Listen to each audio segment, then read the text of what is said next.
Hey, welcome back everyone. It is now June 8th of 2020, and ever since the release of Star Wars: The Rise of Skywalker, a lot of fans around the world have been very intrigued about the future of the Star Wars franchise by Disney and Lucasfilm. This is Mike Zero. Make sure to subscribe if you are new to the channel for future Star Wars content. Now, the thing about Disney Star Wars is that we do know that they are really trying their absolute best to really regain many of the lost fans from the sequel trilogy movies, and that's pretty much a given at this point because, let's face it, when we go ahead and take a look at The Last Jedi and The Force Awakens, as well as The Rise of Skywalker, these three Star Wars movies all bundled together are what really created a steady decline of how fans perceive the Star Wars brand by, of course, Lucasfilm and how it's handled everywhere. So, with that being said, of course, we do know that they have over 10 years worth of Star Wars projects in the works over at Disney Plus alone. That's not counting the new movies on, of course, by Bob Chapek and Bob Iger that's going to be released in theaters in the near future. So, aside from all of this, there's no doubt in saying that Lucasfilm's Kathleen Kennedy has been very incompetent as a leader over at Lucasfilm.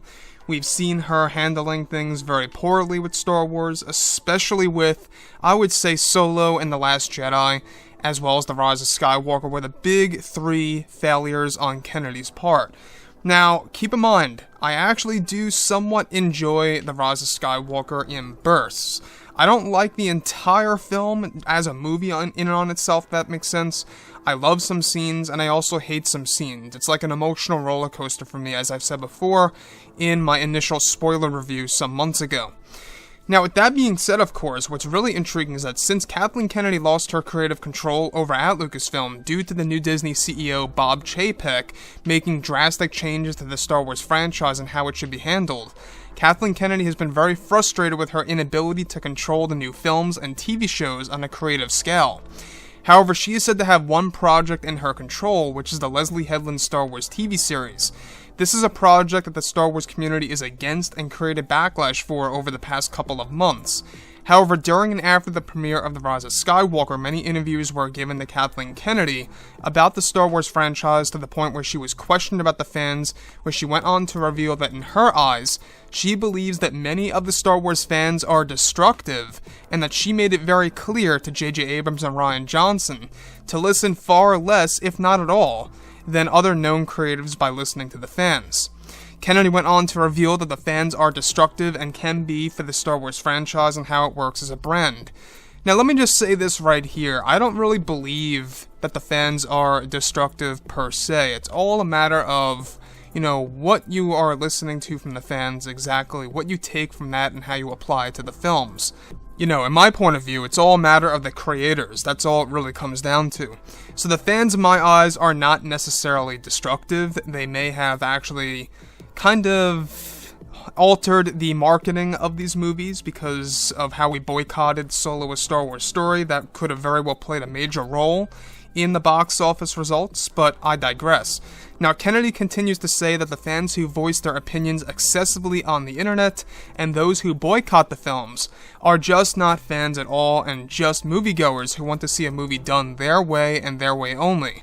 So I do have a little argument or a debate over that, is that I don't really agree with this either, is that if you're, say, for example, one who excessively pretty much tells your opinion, tells it like it is on the internet of how you feel about a movie, and of course, if you are the one to tell people exactly how you think these movies should have been, that doesn't necessarily make you a destructive fan or not a fan at all. That's just a passionate fan who wishes that maybe some aspects of what the Star Wars community wanted could have been applied to the sequel trilogy. Moving on.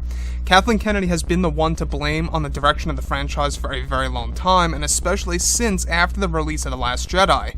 She was also the one responsible for the Rogue One reshoots, as well as the massive reshoots for Solo: A Star Wars Story that cost Disney millions of dollars. Now, Kennedy is described to have a plan to do so, as she pleases with the new Star Wars TV series with Leslie Headland in order to create her own TV show with Leslie Headland that would include identity politics and personal agendas for the Star Wars fans around the world. Now, not just that, but also Kennedy and Lucas are said to hold a grudge against each other, and of course is the one of the main reasons as to why George did not attend the world premiere of The Rise of Skywalker back in December of 2019, not too long ago. Currently, Bob Chapek and Bob Iger are both working together to create as many authentic Star Wars stories as possible. Both are, of course, for Disney Plus and for the theatrical releases for the Star Wars brand. Now, this is going to be their way to regain many of the lost fans from the sequel trilogy movies and Kathleen Kennedy's ideas that many did not enjoy, especially for The Last Jedi. She was also responsible for the nightmarish reshoots for The Rise of Skywalker that were split up into 2 different phases, and that Kennedy is said to have no remorse of how she handled the reshoots for The Rise of Skywalker by J.J. Abrams. So, like I've said before in the past, guys, drop a comment below. Let me know what you think about all of this in the comments, and if you guys did enjoy the content for today, do make sure to drop a thumbs up on this video to support the channel. I thank you all so very much for the kind support, and I'll catch you guys next time.